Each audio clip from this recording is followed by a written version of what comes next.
السلام علیکم ورحمۃ اللہ وبرکاتہ۔ میرے بھائی دوستوں بزرگوں، اللہ کا شکر مانو اور ہم نیک عمل کرنے والے بن جائیں۔ اللہ کا کروڑوں کرم احسان ہے کہ اللہ تعالیٰ ہم کو عقل صالحین دی، دماغ دیا، زبان دیے، دیکھنے کے لیے آنکھ دی۔ اللہ کی کون سی نعمت کو ہم ٹھکرائیں گے میرے بھائی دوستوں؟ اگر یہ عقل کی کل گم ہو جاتی ہے تو کپڑے توڑ کے آدمی گھومتا رہتا ہے، معلوم ہے نا آپ کو؟ تو اللہ کا کرم احسان ہے کہ اللہ نے ہم کو صحیح سالم رکھی ہے۔ میرے بھائی دوستوں بزرگوں، اللہ کل قیامت کی ہر نعمت کے بارے میں سوال ہوگا، ہر نعمت کے بارے میں سوال ہوگا۔ تو ہم اللہ کی جتنی بھی نعمتیں استعمال کریں سب کا ثواب ہوگا۔ میرے بھائی دوستوں، سوچو سمجھو اور ہمارے آقا کی محبت میں لگ جاؤ۔ آپ کی قسم کھا کے کہتا ہوں میں، آپ کی دنیا آخرت دونوں بن جائے گی۔ آپ کے سینے کے اندر حضور کی محبت ہوگی تو، اگر کسی اور کی محبت ہوتی ہے تو کوئی گارنٹی نہیں ہے۔ اللہ کوئی اللہ عذاب میں دے کہ مغفرت کر دے، وہ اللہ ہی بہتر جانتا ہے، لیکن حضور کی محبت میں جس نے بھی زندگی گزاری ہے وہ کامیاب ہوگا 101%۔ ہمارے آقا نے جو بتایا، جو میں نے آپ کو پہلے بتایا تھا کہ نماز پڑھنے میں اتنی فضیلت ہے، نہ پڑھنے میں کتنا نقصان ہے، یہ بھی میں آپ کو بتاؤں۔ جو نماز نہیں پڑھتا ہے نا، اس کی زندگی میں کبھی برکت نہیں ہوتی۔ اس کے چہرے کے اوپر سولے کا نور ہوتا ہے، جو آدمی دیکھتا ہے تو نورانی نور ہوتا ہے، مزہ آتا ہے اس کو، تو وہ ہٹا دیا جاتا ہے۔ وہ یہ نیک عمل جتنا بھی کرے گا نا، اس کا اجر بھی ثواب اس سے ہٹا دیا جاتا ہے۔ دوسرے لوگ اس کے لیے دعا کہیں گے تو اس میں بھی اس کا حصہ نہیں رہتا ہے۔ کیوں کہ نماز نہیں پڑھا، نماز نہیں پڑھا، حضور کا قول تھا، اس نے قول کو مانا نہیں ہے، جس کی وجہ سے یہ سب ہو رہا ہے۔ اور میرے بھائی دوستو، جب یہ دنیا سے چھوڑ کے جائے گا تبھی بھی ایسے آسانی سے نہیں جائے گا۔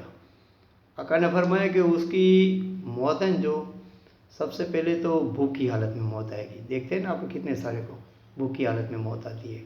دوسری پیاس کی حالت میں موت آتی ہے۔ پیاس کی شدت اتنی بڑھ جاتی ہے کہ سمندر بھی پلا دے پھر بھی اس کی پیاس نہیں بجھتی۔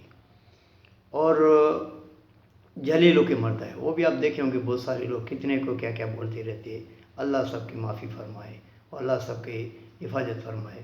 اور جب قبر میں چلے جائیں گے، ہمارے بھائی دوست رشتہ دار ہم کو 40 قدم ہم کو چھوڑ کے چلے جائیں گے تو قبر کے اندر بھی عذاب آ جائے گا۔ منکر نکیر سوال کر کے جائیں گے اور قبر کے عذاب آ جائے گا۔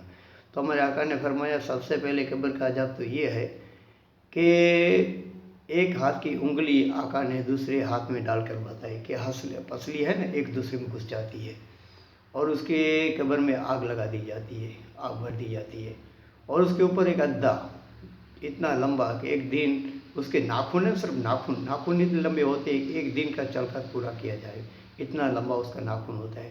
اس کی آواز بہت بجلی کی طرح کڑک ہوتی ہے۔ وہ کہتا ہے کہ میرے رب نے تجھ پر مسلط کیا ہے مجھے، تو نے فجر کی نماز چھوڑی ہے، جوہر تک مارا جاؤں، جوہر کی چھوڑی ہے عصر تک، عصر کی چھوڑی ہے مغرب تک، مغرب کی چھوڑی ہے عشاء تک، عشاء کی چھوڑی ہے جوہر تک۔ ایک دگا وہ ڈگ مارتا ہے تو 70 ہاتھ مردہ زمین میں گھس جاتا ہے۔ میرے بھائی دوستو، یہ معمولی نہیں ہے، اتنا یاد رکھنا۔ حضور پاک صلی اللہ علیہ وسلم نے فرمایا کہ مجھے تو اندیشہ ہے کہ تم ڈر کی وجہ سے، خوف کی وجہ سے مردوں کو دفن کرنا چھوڑ دو گے، ورنہ میں اللہ سے دعا مانگتا کہ اللہ تمہیں قبر عذاب سناتا۔ لیکن یہ جن اور انس کے علاوہ سارے لوگ عذاب قبر سنتے ہیں۔ یہ بھی آقا کا کتنا کرم ہے کہ یہ بھی ہم کو بتا دیا کہ ورنہ ہم تو سنتے تو ایسے ہی مردے کو چھوڑ کے بھاگ جاتے ہیں۔ مردے کے اوپر جو بیچتی ہے وہ جانے اس کا خدا ہی جانتا ہے کہ آج تو یہاں سے ہم تکبر میں زندگی گزار دی، کل قبر میں جائیں گے تو معلوم پڑے گا۔ یا آپ کے جس کے بھی پیچھے آپ پڑے ہو نا، جو آپ کے پیچھے پڑے اس کو بھول جاؤ۔ آپ حضور کی محبت سینے کے اندر لگا دو، کامیاب ہو جاؤ گے۔ کسی اور کی محبت مت لگاؤ۔ آپ کی زندگی کی محبت ہوگی تو آپ کو خود ہی عمل کرنے میں مزہ آئے گی۔ اور قبر کے اندر نکلے گا تو پہلے تو اللہ کا اس کے اوپر غصہ ہوگا، اور غصہ ہونے کے بعد بھی وہ کیا ہوگا کہ اس کا حساب بھی سختی سے کیا جائے گا اور جہنم میں ڈال دیا جائے گا۔ یہ تو آقا نے فرمایا بے نمازی کی عذاب ہے۔ تبھی تو پیرانوی تستگیر رحمۃ اللہ علیہ نے کہا کہ بے نمازی کو، مسلمان کے نمازیوں کے قبرستان کے اندر دفن ودھی مت کرو۔ پھر بھائی دوستو بزرگوں، اللہ سے دعا مانگے کہ اللہ تعالیٰ ہم سے پہلے جتنے بھی قبروں میں جا چکے ہیں سب کی تو معافی فرما دے۔ اور میرے بھائی دوستو دیکھو، ہمارے گھر والے کی جوابداری ہماری رہتی ہے، ہمارے رشتہ دار، دوستار، عزیز جتنے بھی سب کو پیغام پہنچاؤ تاکہ عمل کرنے والے بن جائیں گے، آپ کی میری سب کی آخرت بن جائے گی۔ دیکھو یہ دین کی بات ہے، جتنا تم پھیلاؤ گے تو شیطان تم کو پھیلانے نہیں دے گا، اتنا یاد رکھنا۔ تم کو یہ سننے بھی نہیں دے گا، کیونکہ اس کو معلوم ہے کہ تم نے سن لیا تو تم کامیاب ہو جاؤ گے، اس لیے وہ کامیابی کی طرف انسان کو نہیں لے جائے گا، کیونکہ اللہ نے خود کہا ہے کہ ابلیس تمہارا کھلا دشمن ہے۔ اب میں دیکھتا ہوں کہ آپ اس کو دوست سمجھتے ہو کہ دشمن سمجھتے ہو۔ اگر دوست سمجھو گے تو اس کو یہ پیغام کو کدھر بھی نہیں بھیجو گے، نہ تو یہ پیغام دیکھو گے۔ اگر دشمن سمجھتے ہو تو آگے بھیجو گے اور خود بھی عمل کرو گے، دوسروں کو عمل کے لیے سکھاؤ گے۔